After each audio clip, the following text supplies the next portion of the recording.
Hello friends, I am Chitranjana. आज हम एक इम्पोर्टेंट चैप्टर समझ रहे हैं आईपीसी का, चैप्टर 5, जो कि अवेटमेंट से रिलेटेड यानी कि दुष्प्रेरण के अपराध से रिलेटेड है। सेक्शन 107 से लेके 120 तक बताया गया है। तब एक चैप्टर वहां तक जाके कंप्लीट होगा। 107 से लेके 120 तक सेक्शन है, तो एक एक करके हम सारे सेक्शंस को समझेंगे विद एग्जांपल। सबसे पहले दुष्प्रेरण किस तरीके से होता है, हम इस चीज को समझेंगे। तो दुष्प्रेरण 3 तरीके से होता है, by instigate, by conspiracy, by aiding, यानी कि सामने वाले व्यक्ति को उकसाकर, षड्यंत्र करके और सहायता करके। 3 तरीके से आप दुष्प्रेरित कर सकते हैं। तो ये बात 107 में कही गई है। उसके बाद 107 में 2 स्पष्टीकरण बताए गए हैं। पहले स्पष्टीकरण में बताया गया है कोई बात किसी व्यक्ति को इंस्टिगेट करना किसे कहते हैं, ये बताया गया है स्पष्टीकरण 1 में। तो जब आप सामने वाले व्यक्ति के सामने जानबूझकर मिसरिप्रेजेंटेशन करते हो, यानी गलत तरीके से किसी चीज को पेश करते हो,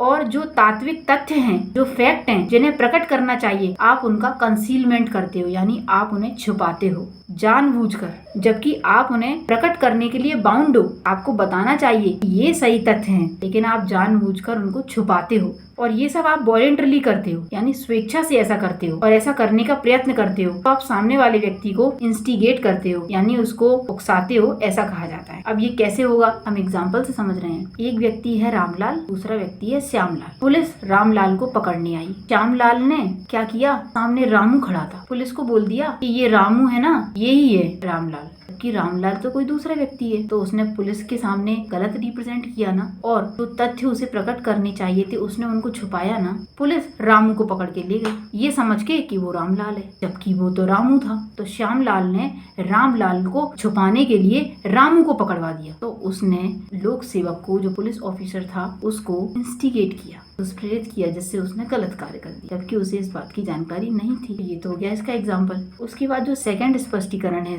उसमें बताया गया है कि हम सहायता करते हैं, ऐसा कब कहा जाता है। जो कोई कार्य करने से पहले या कार्य करने के समय उस कार्य को किए जाने के लिए उसको इजी बनाता है, कि आसानी से वो कार्य हो जाए, और उस कार्य करने में वो सहायता करता है, ऐसा कहा जाता है। सो हमारा 107 सेक्शन कंप्लीट हो गया। इसमें जो याद करने वाली चीजें हैं वो 3 चीजें हैं। दुष्प्रेरण किन तरीकों से होता है, तो पहला है उत्प्रेरित करके, दूसरा है षड्यंत्र करके, और तीसरा है सहायता करके। सो हमारा सेक्शन 107 कंप्लीट हो गया।